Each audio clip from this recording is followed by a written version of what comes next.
നമസ്കാരം. കേന്ദ്രം കൊണ്ടുവരുന്ന പദ്ധതിയെ കഴിവതും നശിപ്പിക്കുക എന്നത് മാത്രം കേരളത്തിലെ ഇടത് സർക്കാരിന്റെ പരിഗണനയിലുള്ള വിഷയമാണ്. കേന്ദ്രത്തിൻ്റെതായതുകൊണ്ട് മാത്രം സംസ്ഥാന സർക്കാർ നശിപ്പിക്കാൻ ശ്രമിക്കുന്ന പല പദ്ധതികളും കേരള ജനതയ്ക്ക് യഥാർത്ഥത്തിൽ ഉപകാരമുണ്ടോ, ഉപയോഗപ്രദമാണോ എന്ന് പോലും പരിശോധിക്കാൻ സംസ്ഥാന സർക്കാർ താല്പര്യം കാണിക്കാറില്ല. വന്ദേ ഭാരത് കേരളത്തിൽ ഓട്ടം തുടങ്ങിയപ്പോൾ ജനങ്ങൾക്ക് ഏറെ പ്രയോജനമുള്ള ഒരു പദ്ധതിയായി അതിനെ ജനങ്ങൾ സ്വീകരിച്ചു. എന്നാൽ ഇത് കണ്ട് സഹിക്കവയ്യാതെ സൈബർ പോരാളികളെ കൊണ്ട് കഴിവതും വന്ദേ ഭാരതിനെതിരെ സംസാരിപ്പിച്ചു.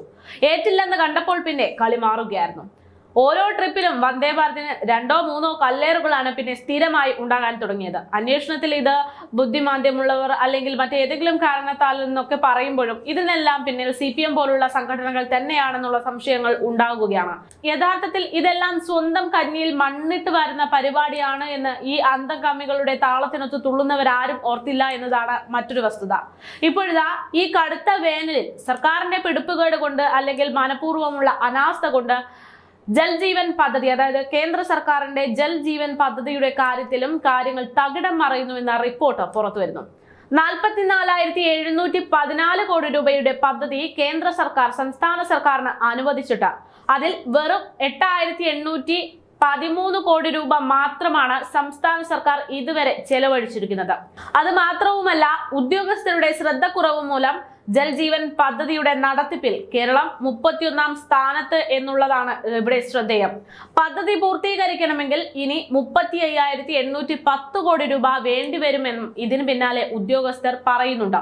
എന്നാൽ കേന്ദ്രം അനുവദിച്ച തുക കൃത്യമായി വിനിയോഗിക്കാത്ത, അതിനെ ശ്രദ്ധിക്കാത്ത, പരിഗണിക്കാത്ത കൂട്ടരാണ് ഇത്തരത്തിൽ പണം ഇനിയും വേണ്ടിവരുമെന്ന് പറയുന്നത് എന്നത് ഓർക്കണം. എന്തായാലും ഇത് സംബന്ധിച്ച വിവരങ്ങൾ ഇപ്പോൾ പുറത്തു വന്നിരിക്കുകയാണ്, കൂടുതൽ ചർച്ചയാകുകയാണ്. ജൽ ജീവൻ പദ്ധതി നടത്തിപ്പിൽ കേരളം 31ാം സ്ഥാനത്താണെന്നാണ് ഇപ്പോൾ പുറത്തു വന്നിരിക്കുന്ന വിവരാവകാശ രേഖയിൽ പറയുന്നത്. കേരള ഗവൺമെന്റ് കോൺട്രാക്ടേഴ്സ് അസോസിയേഷൻ സംസ്ഥാന പ്രസിഡന്റ് വർഗീസ് കണ്ണപ്പിള്ളി നൽകിയിട്ടുള്ള വിവരാവകാശ അപേക്ഷയിലാണ് ഇക്കാര്യങ്ങളെല്ലാം വ്യക്തമായിരിക്കുന്നത്. ജൽ ജീവൻ പദ്ധതി കഴിഞ്ഞ മാർച്ചിൽ പൂർത്തീകരിക്കണം എന്നതായിരുന്നു കേന്ദ്രത്തിന്റെ നിർദ്ദേശം. കാലാവധി കഴിഞ്ഞതോടെ 1 വർഷം നീട്ടി നൽകണമെന്ന് സംസ്ഥാന സർക്കാർ ആവശ്യപ്പെട്ടിരിക്കുകയാണെന്നും വിവരാവകാശ രേഖയിൽ പറയുന്നുണ്ട്. തദ്ദേശ സ്ഥാപന വിഹിതവും ഉപഭോക്തൃ വിഹിതവും ചെലവഴിച്ചിട്ടില്ല എന്നും Jal Jeevan public information officer നൽകിയിട്ടുള്ള മറുപടിയിൽ പ്രത്യേകമായിട്ട് പറയുന്നുണ്ട്. പദ്ധതി തുകയുടെ 50% കേന്ദ്രവും 25% സംസ്ഥാനവും 15% തദ്ദേശ സ്ഥാപനങ്ങളും 10% ഗുണഭോക്താക്കളുമാണ് വഹിക്കേണ്ടത്.